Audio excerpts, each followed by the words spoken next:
Oh, Canada.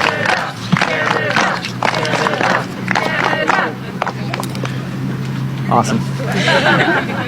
Pretty good looking flag, I gotta say. Yet again, the president is sowing uncertainty and chaos, attempting to undermine our economy by implementing tariffs and then quickly pulling them off. He has realized what we told him from the beginning, which is that these tariffs hurt Americans. They hurt American companies. They hurt American workers. They hurt American families. And what's also hurting is the uncertainty that the continued threat and removal of tariffs has on our country here in Canada. My message for the Prime Minister, for my colleagues across the country, and it's one I'm sure they want to deliver to me too, is stand strong. We are not going to accept these continual threats, this continued uncertainty. We're going to stand up for Canadians. This is unacceptable.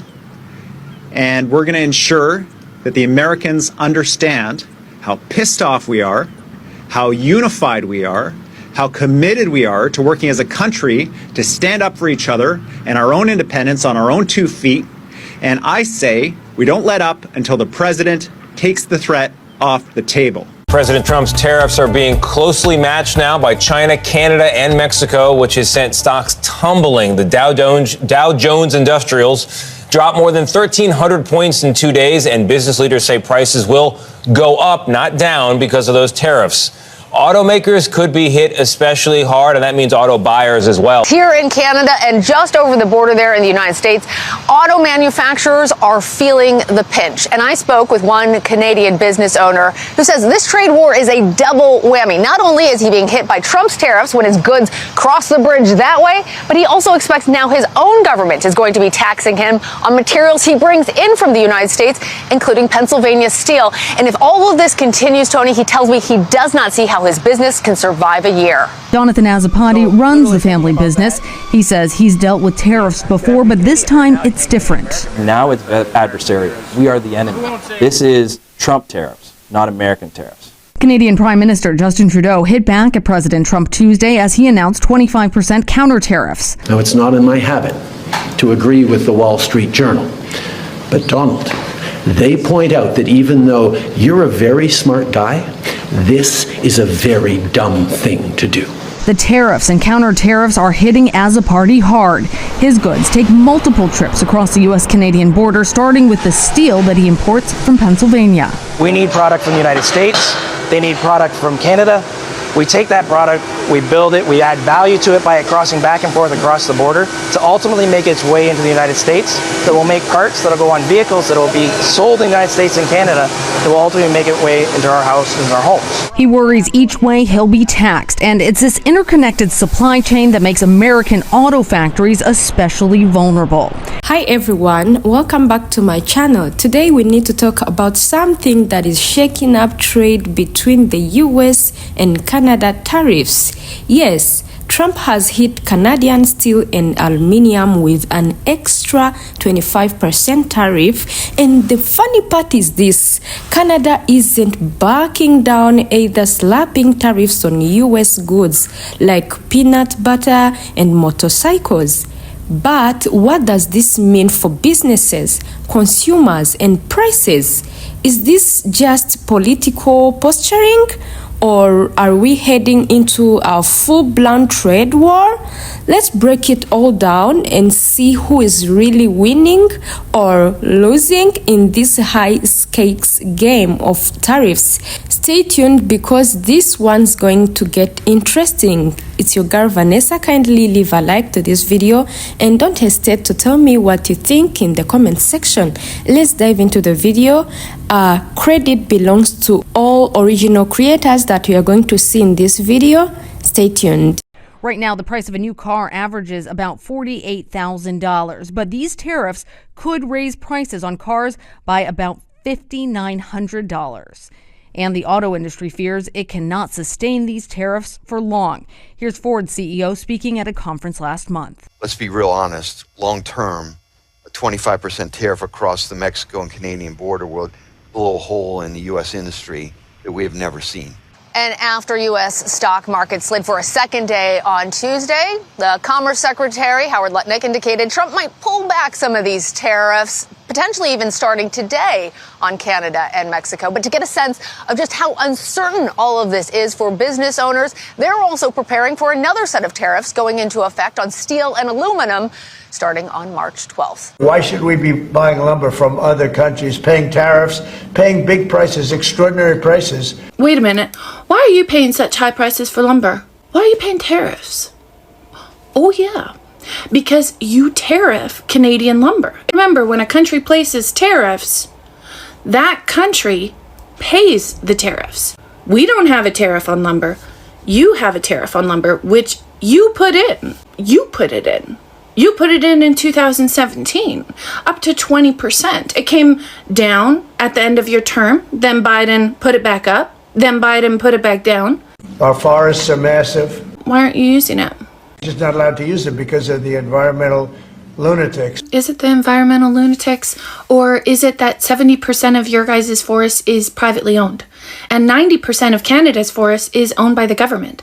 So while we pay stumpage fees to get lumber, you guys have to bid on privately owned forests to do your lumber. We have the best lumber. Canada has spruce, pine, and fir. We have softwood, which is preferred by home builders. You guys have southern yellow pine, which is stronger, denser, better for framing and flooring, but it warps easy. If you really wanted cheap lumber, you could remove those tariffs. But seeing how the lumber companies that own some of that land and want to keep the prices in Canada high so that they can continue to sell their lumber, and they tend to put a large amount into campaigns, that probably wouldn't be very good. So not only did Trump backtrack on Mexico's tariffs, he has now backtracked on Canada's tariffs. And there's people commenting on the videos talking about he's a great negotiator. He's a master negotiator. Brother, the stock market is cooked right now. This shit is cooked. This is just market manipulation. He puts it out there so shit can plummet so they can buy it and make more money. He's not helping you. He's not helping lower class and middle class people. You're losing. You're not buying at the bottom. You're not taking advantage of that because you don't have the money to do it. The amount of money you would need to make a big ass impact, you don't have it because motherfuckers like him is keeping the money for themselves. And all his billionaire friends are fucking making a shit ton of money right now because he's crashing the market. He's crashing the market. Tariff today, no tariffs. Wait a month. Now we're going to start the tariffs. Wait.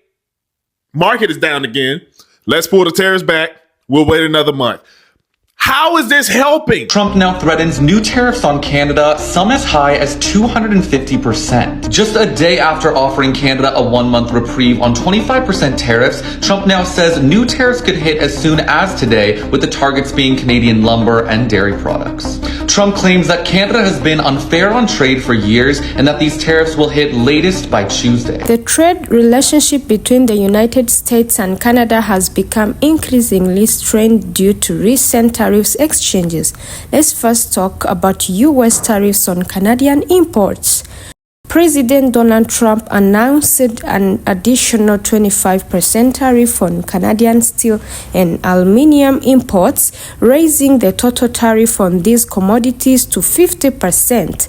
This move came in response to Ontario's 25% surcharge on electricity exports to U.S. states such as New York, Michigan, and Minnesota. However, after Ontario suspended its planned electricity surcharge, President Trump decided to halt the doubling of tariffs, maintaining the original 25% tariffs on Canadian metals.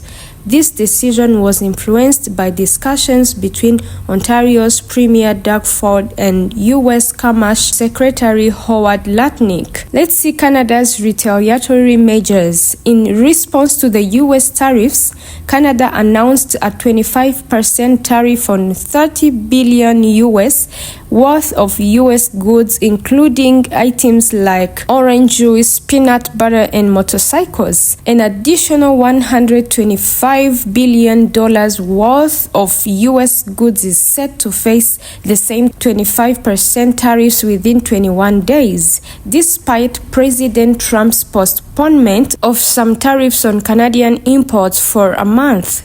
Canada has maintained its initial retaliatory tariffs. So, economic implications. These escalating tariffs have raised concerns about potential negative impacts on both economies, including increased consumer prices and disruptions to industries reliant on cross-border trade. The situation remains fluid, with both nations expressing willingness to negotiate while also preparing for prolonged trade tensions. So this is gonna be the end of today's episode. Thank you so much for watching till the end. I really appreciate your love, your support, and your kindness to my channel. I don't take it for granted. Tell me what you think in the comment section and leave a like to this video. See you in the next episode.